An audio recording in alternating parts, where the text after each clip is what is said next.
if you're creating a company or if you're joining a company, the most important thing is to attract great people. So either join a group that's amazing, that you really respect, or if you're building a company, you've got to gather great people. I mean, all a company is a group of people that have gathered together to create a product or service.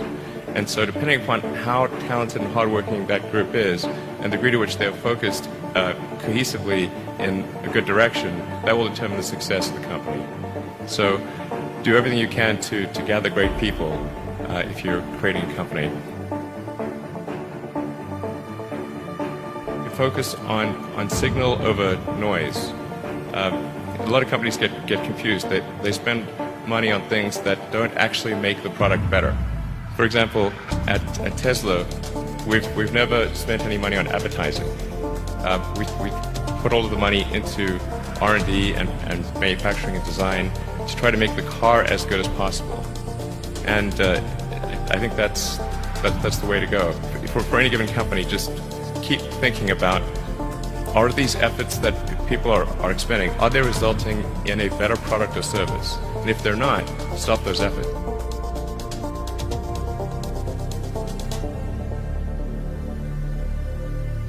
Depending upon how well you want to do, and particularly if you're starting a company, you need to work super hard.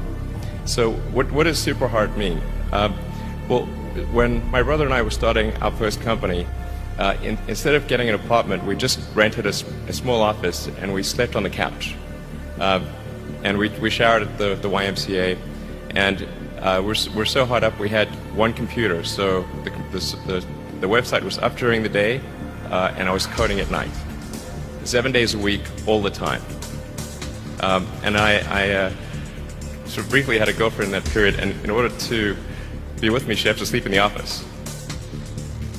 So work hard, like, I mean, every waking hour. That's the thing I would say, particularly if you're starting a company.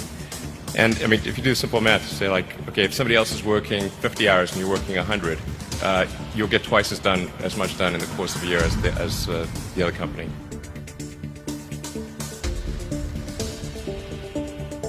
Really liking what you do, whatever area that you get into, given that, you know, even if you're the best, there's always a chance of failure. So I think it's important that you really like whatever you're doing. If you don't like it, life is too short. If you like what you're doing, you think about it even when you're not working. I mean, it's something that your mind is drawn to. And if you don't like it, you just really can't make it work, I think. We're doing these things that seem unlikely to succeed, and we've been fortunate, and at least thus far they have succeeded.